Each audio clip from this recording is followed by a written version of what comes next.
Olá pessoal, tudo bem? Este é o canal Meu Cartório e chegamos à parte 3 dos vídeos sobre alienação fiduciária. E nesse vídeo a gente vai tratar agora sobre os temas polêmicos com relação à alienação fiduciária. E não são poucos temas polêmicos, então vamos começar agora. O primeiro tema polêmico é o seguinte: o imóvel alienado fiduciariamente pode ser penhorado? Tá? Então essa é uma questão que pode ser elaborada numa segunda fase, né? Ou numa terceira fase, numa prova oral. Então vamos ver aqui qual que é o tratamento dado pela doutrina e pela jurisprudência acerca desse tema. Tá? Então eu trago para vocês o entendimento do Melim Chalub, já citado em outros vídeos, né? E eu vou fazer a leitura aqui, bem breve, do que ele escreve acerca disso. Ele fala o seguinte: os direitos do credor fiduciário e do devedor fiduciante são suscetíveis de penhora e outros atos de constrição, tal como dispõe o artigo 835, inciso 12 do Código de Processo Civil. Quanto ao credor fiduciário, o objeto da penhora há de ser seu direito de crédito, acompanhado da propriedade fiduciária, objeto da garantia. Assim, no leilão, ao adquirir o crédito, o arrematante se subroga nos direitos e obrigações decorrentes do contrato de alienação fiduciária, tornando-se titular do crédito e proprietário fiduciário do bem objeto da garantia, em substituição ao credor fiduciário.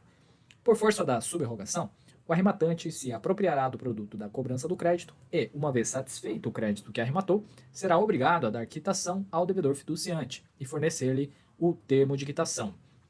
No outro polo está o devedor fiduciante. Este é titular de um direito real de aquisição, um direito sob condição suspensiva, que pode ter como objeto, igualmente, bens móveis, imóveis ou ainda direitos de crédito. O direito do devedor fiduciante é igualmente sujeito à penhora, arresto, indisponibilidade ou qualquer outra espécie de constrição. Então veja aqui que o entendimento do Melim Chalub é de que os direitos, né, decorrentes do contrato de alienação fiduciária, eles podem ser penhorados, seja o direito do credor fiduciário, ou seja, o seu crédito, seja o direito real de aquisição que pertence ao devedor fiduciante, certo? Então, no caso da penhora e da expropriação do direito do credor fiduciário, né, havendo aí a expropriação, o arrematante, então, ele vai se subrogar ali na propriedade fiduciária, certo? Ou seja, ele vai assumir o papel ali de credor fiduciário, tá? Então, toda a dívida ali deverá ser paga para esse novo credor e ele vai ter que expedir ao término aí do pagamento da dívida o termo de quitação para o cancelamento da alienação fiduciária. No caso da penhora ser realizada em face do direito real de aquisição do devedor fiduciante, então aquele que arrematou esse direito ou adjudicou, a depender do caso, ele então vai se subrogar nos direitos daquele devedor, ou seja, ele vai adquirir a propriedade superveniente daquela coisa que foi dada em garantia, ok? Então é basicamente isso. Então vamos ver como é que a jurisprudência trata do tema. O STJ é bastante firme na possibilidade, tá, da penhora desses direitos. Eu vou ler apenas a parte que está em negrito aqui. Então, este é um recurso especial, tá? 1.819.186 de São Paulo, relator ministro Raul Araújo, e ele assenta o seguinte: o Superior Tribunal de Justiça firmou o entendimento que o bem alienado fiduciariamente, por não integrar o patrimônio do devedor, não pode ser objeto de penhora. Nada impede, contudo, que os direitos do devedor fiduciante, oriundos do contrato, sejam constritos. Portanto, é exatamente o que o Melim Chalub já escreveu lá no seu livro, né? A propriedade, o bem em si, o imóvel, ele não pode ser penhorado, já que o devedor ele não conta com, ele não tem a propriedade plena do imóvel, já que ele transferiu a propriedade resolúvel para o credor, tá? De modo que tudo que vai poder ser penhorado aqui serão seus direitos de devedor fiduciante, ok? Então essa é a posição do STJ, e o próprio Código de Processo Civil traz no artigo 804 e alguns outros dispositivos, algumas questões que nos levam à conclusão de que é possível a penhora desses direitos de devedor fiduciante e também do credor fiduciário. O artigo 804 do Código de Processo Civil diz lá no caput que a alienação de bem gravado por penhor, hipoteca ou anticrese será ineficaz em relação ao credor penhoratício, hipotecário ou anticrético não intimado, tá? No caso da alienação ocorrida em processo de execução.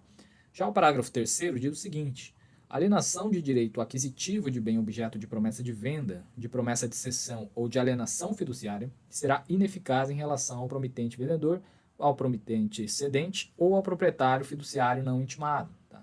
Então existe aqui a obrigatoriedade da intimação do proprietário fiduciário no caso da alienação em asta pública ou mesmo alienação por iniciativa particular dos direitos do devedor fiduciante, ok? Partindo aqui para o artigo 835, diz que a penhora observará preferencialmente a seguinte ordem. E aí lá no inciso 12, diz o seguinte: direitos aquisitivos derivados de promessa de compra e venda e de alienação fiduciária em garantia. Tá?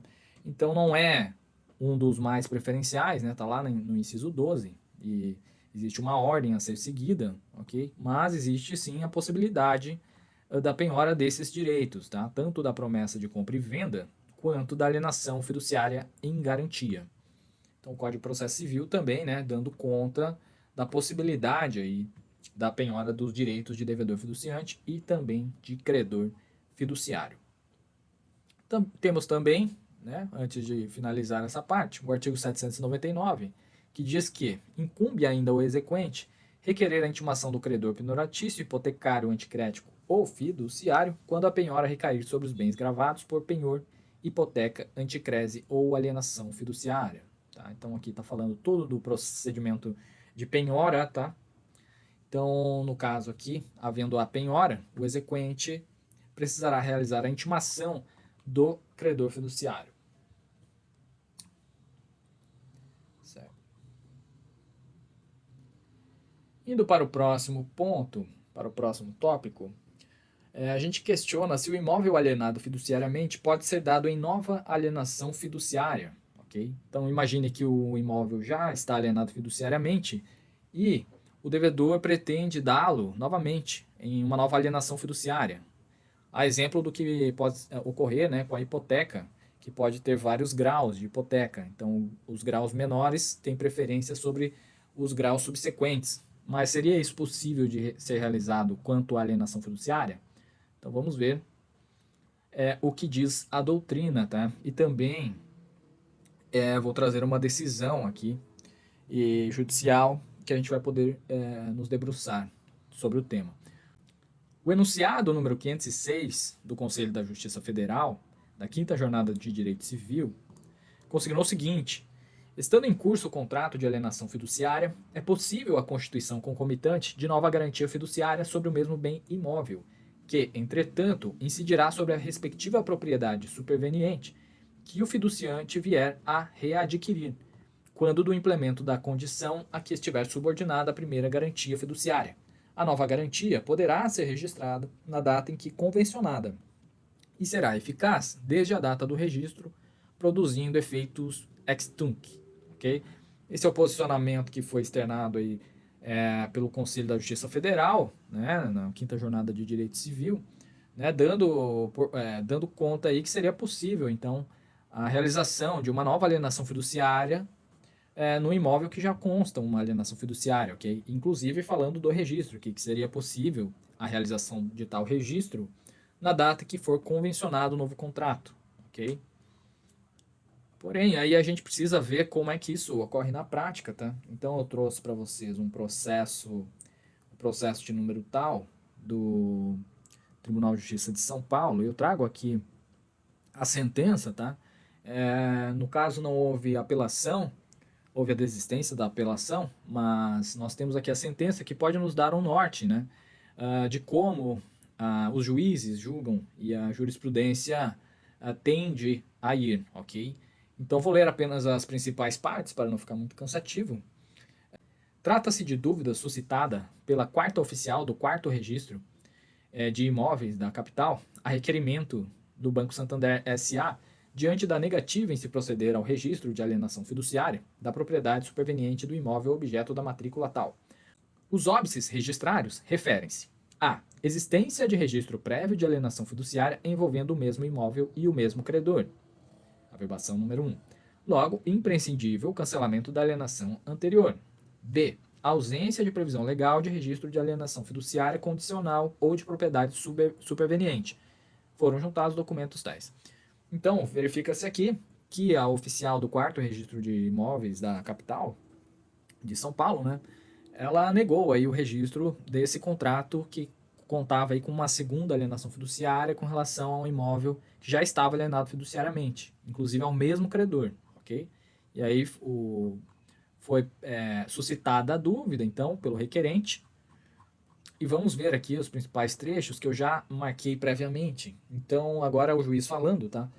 Ele diz o seguinte: posto isso, na esfera registrária, não se analisa a validade do negócio jurídico, mas sim se o título é apto a ingressar no fólio real, atentando-se aos princípios que norteiam os atos registrários. Importante destacar que um dos principais princípios que regem a matéria é o da legalidade, que se desdobra em 2 aspectos. O primeiro diz respeito à taxatividade dos direitos inscritíveis no registro de imóveis, sendo que o legislador não deixou a critério da parte decidir quais direitos gostaria de levar a registro, de modo que não terá acesso à serventia extrajudicial, direito não previsto expressamente na lei. O segundo é atinente ao controle de legalidade exercido pelo registrador sobre os títulos previstos em lei, abrangendo tanto os aspectos extrínsecos ou formais, como os intrínsecos e materiais. Tá? Então ele traz aqui à tona a questão do princípio da legalidade e continua. A legislação vigente não contempla o ingresso da constituição de alienação fiduciária nos termos pretendidos pelo suscitado. O rol do artigo 67 da Lei de Registros Públicos é taxativo e dispõe em seu item 35, tá? Possibilidade aqui do registro da alienação fiduciária em garantia de coisa imóvel, tá? No artigo 167 e 135 que a gente viu na aula passada.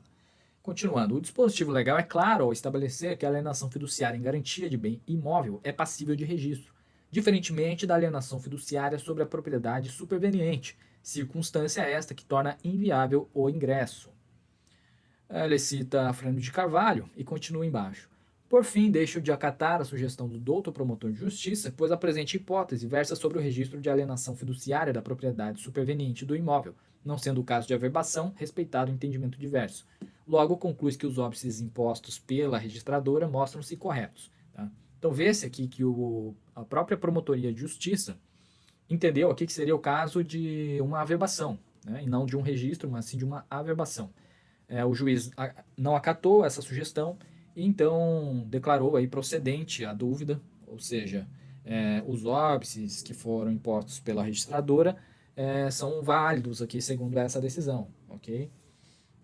Então, temos aqui duas posições, certo? Voltando aqui, temos a posição externada pela doutrina, aqui na 5ª Jornada de Direito Civil, e temos essa posição deste juiz do Tribunal de Justiça de São Paulo, dizendo o contrário, dizendo que não é possível, tá, a realização dessa nova alienação fiduciária. Okay? Como a gente não tem acórdão, tá, da Corregedoria Geral de Justiça ou do Conselho Superior da Magistratura de São Paulo, ou, enfim, qualquer outro acórdão que a gente pudesse analisar, por hora aí, eu iria pelo conservadorismo, que eu ia ser mais conservador, tá? No sentido de não autorizar aqui a realização de uma nova alienação fiduciária, não obstante a entendimento diverso da doutrina, conforme a gente viu aqui, ok? Ainda sobre esse assunto, né, tivemos a medida provisória 992 de 2020, que tratava especificamente sobre esse assunto, tá? Só que ela perdeu a eficácia. Vou colocar aqui do lado. Essa medida provisória, ela perdeu a eficácia, pois não foi votada, ou seja, não houve interesse aqui do Poder Legislativo em permitir essa possibilidade. E dizia o seguinte aqui o artigo 9º-A, aliás, o artigo 14 dessa medida provisória alterava a Lei 13.476 de 17 para dispor o seguinte: no artigo 9º-A dessa lei ficaria assim: fica permitido ao fiduciante, com a anuência do credor fiduciário, utilizar o bem imóvel alienado fiduciariamente como garantia de novas e autônomas operações de crédito de qualquer natureza, desde que contratadas com o credor fiduciário da operação de crédito original. Tá? Então, eu estipulava aqui a possibilidade, mas desde que fosse com o credor fiduciário da operação de crédito original. E chamou aqui essa possibilidade de compartilhamento da alienação fiduciária. Okay? Porém, como perdeu a eficácia a medida provisória aqui, não mais vigora essa possibilidade, ok? Ao menos legalmente, tá? Havendo entendimento da doutrina em sentido contrário. Então vamos para o próximo ponto agora. O próximo tópico é: o imóvel hipotecado pode ser dado em alienação fiduciária? E o imóvel dado em alienação fiduciária pode ser hipotecado?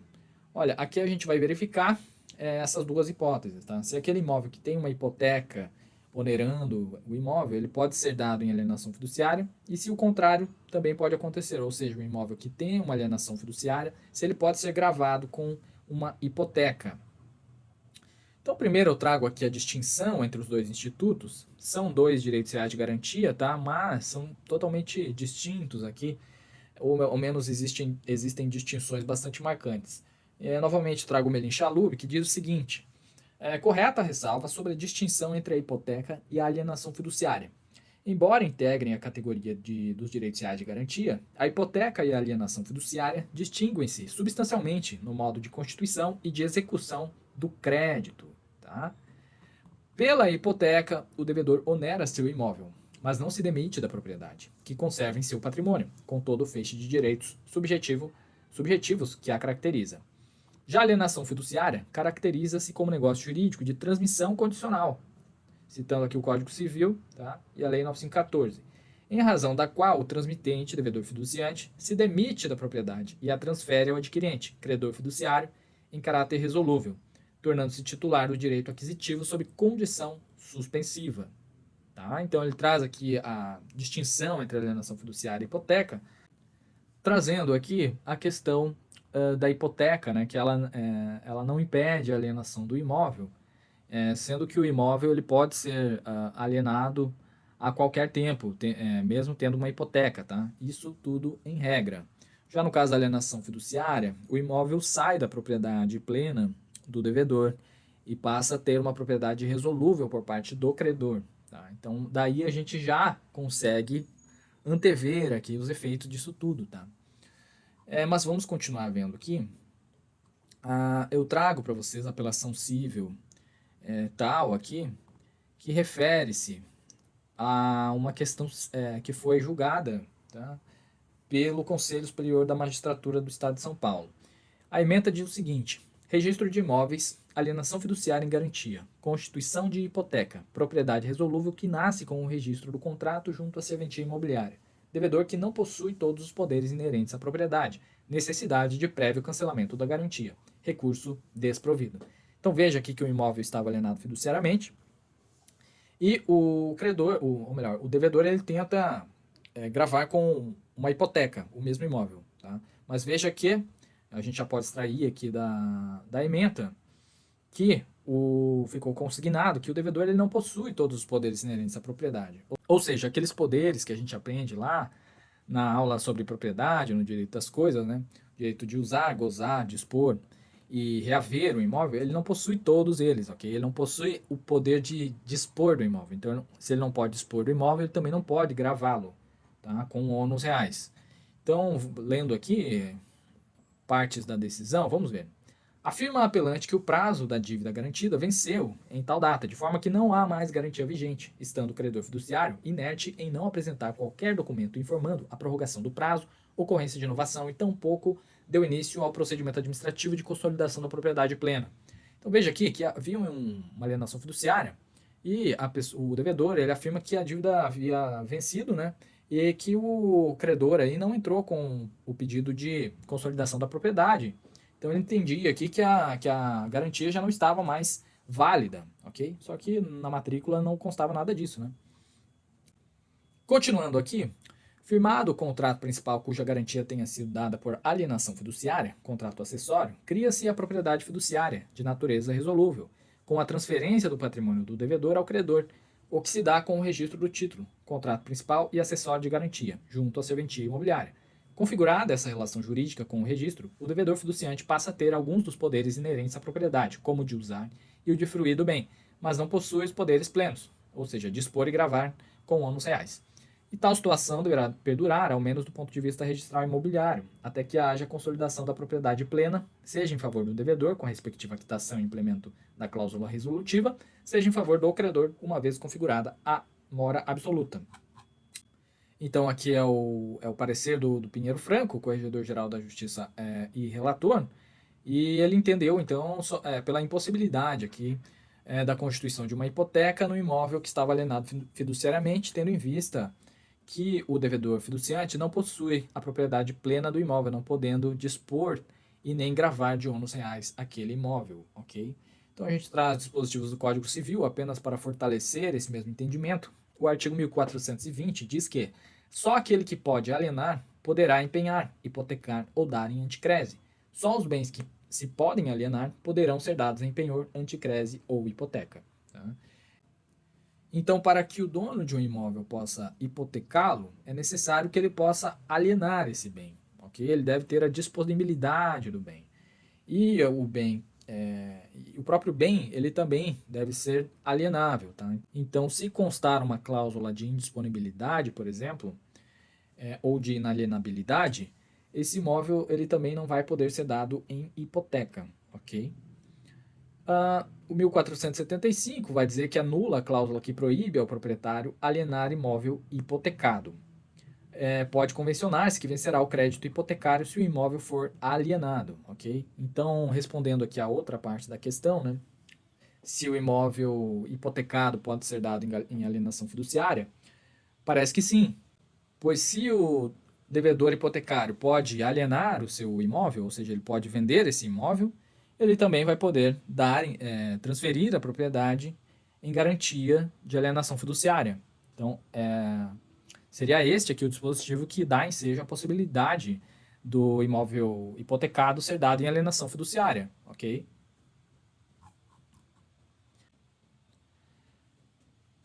O imóvel indisponível pode ser dado em alienação fiduciária?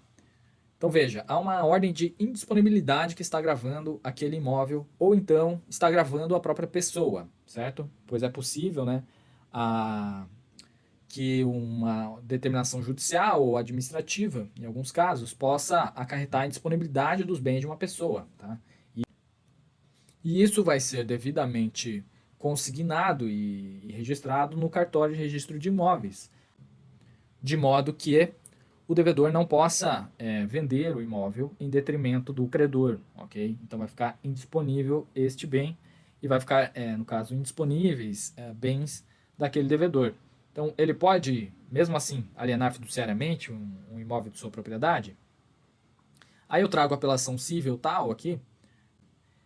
Então, um acórdão aqui do Conselho Superior da Magistratura, tá? E vamos ler aqui as principais partes. A ementa diz o seguinte. Então, a ementa, registro de imóveis, alienação fiduciária em garantia, ordem judicial de indisponibilidade de bens, exigências formuladas pelo registrador, mantidas pelo meritíssimo juiz, corregedor permanente, registro inviável, dúvida procedente, recurso não provido. Tá?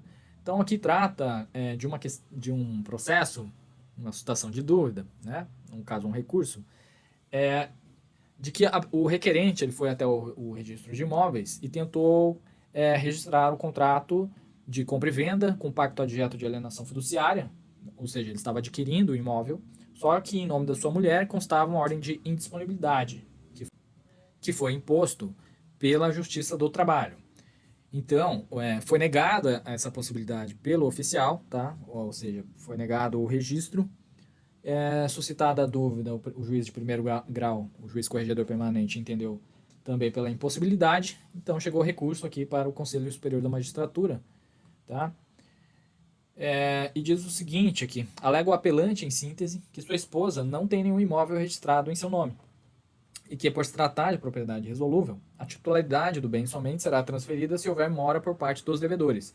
Sustenta que a cônjuge está, em verdade, adquirindo um bem e não alienando, razão pela qual o registro pretendido não fere a ordem de indisponibilidade oriunda da justiça trabalhista. Então, o eminente relator traz aqui o seguinte: dispõem as normas de serviço dos cartórios extrajudiciais, em seu capítulo 20, item 421.3, em caso de aquisição de imóvel por pessoa cujos bens foram atingidos por indisponibilidade, deverá o oficial, imediatamente após o lançamento do registro aquisitivo na matrícula, promover a averbação da indisponibilidade, independentemente de prévia consulta ao adquirente. Tá? Traz aqui essa disposição bastante importante, né? Que é no caso daquela pessoa que tem uma ordem de indisponibilidade contra si, né? E ela adquire um imóvel. Então, o oficial, ele, de ofício, já vai averbar essa ordem de indisponibilidade na matrícula daquele imóvel adquirido, ok? Então, como se vê, continuando, né? Como se vê, o bem se torna indisponível assim que passar a compor o patrimônio da cônjuge do apelante, razão pela qual não é passível de ser dado em garantia por meio de alienação fiduciária. Nesse sentido, nem mesmo a anuência do credor fiduciário tornaria possível a alienação voluntária, uma vez que o gravame em questão restringe as ações sobre o bem. Ademais, a ordem de indisponibilidade de bens, ao contrário do aduzido pelo apelante, atinge os bens adquiridos antes e depois da decisão. Desse modo, para que se efetue o registro, deve ser obtido o levantamento da restrição junto ao juízo emissor da ordem, mostrando-se corretas as exigências formuladas pelo registrador. Há precedentes sobre a questão aqui debatida. A alienação fiduciária, tendo por objeto o imóvel versado nos autos, configura negócio voluntário, defeso em face de sua indisponibilidade. A respeito do tema, já ficou decidido que... Então traz aqui uma outra apelação em que foi decidido pelo CSM e diz o seguinte: o Conselho Superior da Magistratura tem entendimento pacificado de que, embora a indisponibilidade não impeça a alienação forçada, obsta a voluntária. Subsiste a penhora advinda de dívida com o INSS a indisponibilidade decorrente do artigo 53, parágrafo 1º da Lei 8.212 de 91, impede a alienação voluntária e via de consequência o registro da escritura. Tá? Então é isso. E aqui é o final. Assim que pese não ser plena a propriedade do credor fiduciário, mas resolúvel, pois adquirida apenas para garantir seu crédito, não deixa de existir a transferência da titularidade do imóvel. Nesse cenário, constatado sob prisma formal, a exigência de alienação de bem correto em deferimento de acesso do título ao registro de imóveis, em obediência ao que determinou na via judicial. Ok? Então, nesse caso aqui havia uma indisponibilidade, né, em nome dessa pessoa, e ela queria adquirir o imóvel. Porém, como o contrato ele já consta o pacto adjeto de alienação fiduciária, não será possível realizar o registro desse contrato, ok? E também não se pode separar uma coisa da outra, tá? Aqui não se aplica, portanto, o princípio da cindibilidade, ok? Já que o contrato ele conta com um pacto adjeto, é a mesma coisa da hipoteca, né? Não dá para registrar um contrato de compra e venda com um pacto adjeto em hipoteca sem registrar a hipoteca, ou seja, registrando apenas a compra e venda, pois isso seria uma burla ao sistema de garantias reais, ok? Então essa seria a conclusão, ok? De modo que o imóvel indisponível não pode ser dado em alienação fiduciária. Agora um outro tema, que inclusive foi tema de prova, a novação é ato de registro ou averbação? Então, aqui a gente vai tratar sobre a novação, né? A novação pode ser objetiva ou subjetiva, né? Se a novação for objetiva, ela vai tratar de estipulações contratuais, exemplo do valor, taxa de juros e etc. Se for uma novação subjetiva, vai se referir às pessoas que fazem parte do contrato. E aí, no caso da novação na alienação fiduciária, vai ser um ato de registro ou de averbação? Então, vamos ver aqui. Temos um recurso administrativo da Corregedoria Geral de Justiça do Estado de São Paulo. Tá, eu trago aqui. Então, lendo a ementa aqui, recurso administrativo, recusa de averbação de aditivo à cédula de crédito bancário com garantia de alienação fiduciária de imóvel, consolidação do débito e alteração do prazo de pagamento, assim como dos encargos contratuais, manutenção da causa da obrigação e não inclusão de novos aportes ao mútuo originalmente contratado, inovação não configurada, desnecessidade de constituição de nova garantia, óbices afastados, recurso provido. Então, só vou ler as partes principais aqui deste parecer. Diz o seguinte: trata-se de recurso interposto por Banco Santander contra a sentença que manteve a recusa da averbação do aditamento à cédula de crédito bancário garantida por alienação fiduciária registrada sobre os números 9 e 10 nas matrículas tais do 5º oficial do registro de imóveis da capital. Foi prenotado no registro imobiliário o termo aditivo à cédula do crédito bancário número tal, emitida em tal data, com o primeiro aditamento datado de tal, cuja averbação foi recusada em razão da ocorrência de inovação, no entendimento do 5º oficial de registro de imóveis da capital e da meritíssima juíza corregedora permanente, que confirmou a qualificação negativa do título. Pretende o recorrente afastar a negativa de averbação, e o único óbice mantido pelo registrador em sua manifestação a folhas tais, afirmando a inexistência de inovação da obrigação constante de cédula de crédito bancário com garantia de alienação fiduciária de imóvel, por conta do aditamento da referida cédula. Com isso, busca a averbação do termo de aditamento nas matrículas tais, mantendo-se eficaz a garantia por alienação fiduciária nela registrada sobre os números tais. O paradigma envolve, como se vê, a demonstração da inexistência de novos aportes ao mútuo originalmente contratado. Cumpre ressaltar que, na hipótese em análise, o valor da dívida da cédula original, com o primeiro aditamento datado de tal, era de R$ 1.239.000, a ser paga em 36 parcelas, com fixação de juros na ordem de 1,20 ao mês e 15,39 ao ano. Enquanto que, por meio do termo de aditamento à cédula de crédito bancário acostada às folhas tais, o valor da dívida consolidada, que em 20 de janeiro de 21 era de R$ 1.027.000, foi renegociado para pagamento em 48 parcelas, com data de vencimento prevista para 28 de 1 de 25 e pactuação de juros de 1% ao mês. Tá? Então, traz aqui o caso concreto, qual que foi, né? Uma tentativa de averbação, requerimento de averbação do aditamento aqui de uma cédula de crédito bancário, em que houve a redução aqui do valor dos juros, né? E a consolidação do valor devido, né? Que já era menor aqui do valor originalmente pactuado. E o oficial do registro de imóveis entendeu ali que havia uma novação da dívida. Então, ele obstou o registro, ou melhor, obstou a averbação, alegando que deveria ser realizado um novo registro, pois havia ocorrido ali a alteração da garantia, né? E aí o eminente relator traz aqui um parecer 418/2020-E, foi lançado em outro processo, e eu trago aqui o seguinte trecho: há dificuldade interpretativa para a configuração do ânimo de novar, de acordo com Jorge César Ferreira da Silva. Não há um critério absoluto para a consideração do ânimo de novar. Washington de Barros Monteiro trata dessas questões nos seguintes termos: nessas condições não há novação quando à obrigação apenas se adicionam novas garantias, quando se concede moratória ao devedor, quando se lhe defere abatimento de preço, maiores facilidades de pagamento ou reforma do título. Copiosa jurisprudência a respeito, tornando-se dignos de menção os julgados seguintes: A. Não há novação quando feita simples redução no montante da dívida. B. Mera tolerância do credor, não importa a manifestação da vontade de inovar.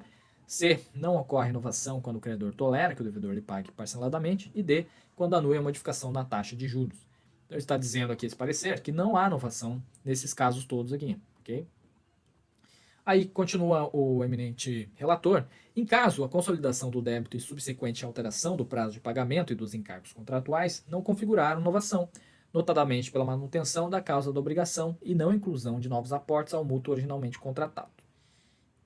Nesses termos, excluída a inovação, possível o ingresso do título no registro imobiliário, porquanto afastado o fundamento de sua qualificação registral negativa. Tá? Então, trouxe aqui a possibilidade da averbação daquele título. Diante do exposto, parecia que respeitosamente submeto a apreciação de Vossa Excelência no sentido de dar provimento ao recurso para que sejam afastados os óbices à averbação pretendida. Ok? Então, foi esse o parecer, devidamente aprovado, tá? E foi dado provimento, então, a este recurso, tá? Em suscitação de dúvida, ok? Então, percebe-se aqui que a novação, ela é um ato de registro, né? Ela é um ato de registro. E o oficial deve ter cuidado para verificar, quando chegar um título de aditamento de uma cédula de crédito bancário ou semelhante, para verificar se aquilo é um ato de registro ou de averbação, certo? Pois se não há a intenção de inovar, se não há, por exemplo, o aumento do valor da dívida, tá? Não haverá, então, necessariamente a intenção de inovar. Então, será o caso aqui de uma mera averbação, ok? E essa questão chegou ao concurso de cartório. Então, o 12º concurso de cartório de São Paulo, recém-realizado aqui em 2022, caiu uma questão sobre isso. Diz o seguinte, a questão 2. Foi apresentado ao oficial de registro de imóveis um instrumento particular denominado aditamento ao instrumento de contrato de venda e compra de bem imóvel com pacto adjeto de alienação fiduciária de bem imóvel em garantia, por meio do qual a fiduciante, empresa tal, e o fiduciário, empresa tal, alteram os seguintes pontos do contrato originalmente registrado. Então, quais foram os pontos que foram alterados aqui por meio desse aditamento? Valor das obrigações garantidas de 100 mil para 180 mil. Então, veja que já houve aqui o aumento do valor da dívida. Tá? Data de vencimento final, de 26/12 de 28 para 26/12 de 2033. Forma de pagamento de 120 parcelas mensais para 180 parcelas mensais. e encargos remuneratórios de 5,30% para 6,5% ao ano. A análise formal do título revela o preenchimento dos requisitos formais de continuidade e especialidade. Quanto à qualificação do presente título, assinale a alternativa correta. Então, é uma questão aqui complicada, na minha opinião, tá? Respeitando as opiniões diversas de quem entender que não é uma questão tão complexa, mas, no meu entendimento, aqui foi uma questão que exigiu realmente do candidato um conhecimento mais aprofundado, tá? Então, vamos analisar as assertivas, porque era necessário que o candidato fizesse a qualificação formal do título. Então, a primeira alternativa era a seguinte: deve resultar negativa, pois o contrato visa a modificação de direito real inscrito sobre imóvel do valor superior a 30 vezes o maior salário mínimo vigente do país, e por isso deve ser instrumentalizado por escritura pública nos termos do artigo 108 do Código Civil. Tá? Então, não é essa questão, a gente já viu na aula passada, que não é necessário a escritura pública, por se tratar aqui de um contrato de alienação fiduciária, ok? Então, nos termos do artigo 38 da Lei 9514 de 97, né, é dispensável aqui a escritura pública, podendo ser apenas um instrumento particular com efeitos de escritura pública. Portanto, está errado a letra A, assertiva A. O B deve resultar positiva, uma vez que a retificação é válida e estão presentes todos os requisitos formais de continuidade e especialidade. Além disso, a averbação da retificação do contrato de mútuo com pacto adjeto de hipoteca conta com expressa previsão no item 15 do inciso 2 do artigo 167 da Lei número 6.015 de 73, ok? Então fez aqui uma certa confusão, né, com o pacto adjeto de hipoteca, não é um pacto adjeto de hipoteca no caso, e sim um pacto adjeto de alienação fiduciária, ok? Mas vamos continuar vendo as outras questões. C. Deve resultar negativa, pois a modificação pretendida atinge elementos essenciais do contrato principal, configurando inovação objetiva, o que depende do cancelamento da garantia primitiva e registro da nova. Tá? Então, essa é a questão, essa é a assertiva que está correta, ok?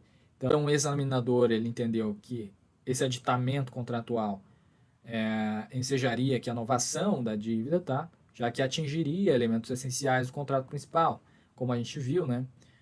Houve um aumento da dívida de 100 mil para 180 mil. Tá? Então, esse aqui já é um elemento crucial, então um elemento essencial do contrato. Portanto, havendo a inovação objetiva aqui, dependendo, então, de cancelamento da garantia primitiva e registro da nova. Tá? Não sendo possível, portanto, a mera averbação do aditamento. E a D aqui diz respeito apenas ao aspecto exterior do título em sentido formal, não se admitindo que a análise se estenda aos aspectos interiores do título causal, tornando obrigatória a qualificação positiva, né? Totalmente errado aqui. Obviamente que o registrador ele vai fazer a qualificação completa do título, tá? Tanto aspectos formais quanto aspectos materiais daquele título. Ok? Aula cansativa, eu sei, mas a gente viu os principais temas polêmicos aqui com relação à alienação fiduciária. Espero que tenham gostado. E até o próximo vídeo. Muito obrigado, um abraço e até a próxima.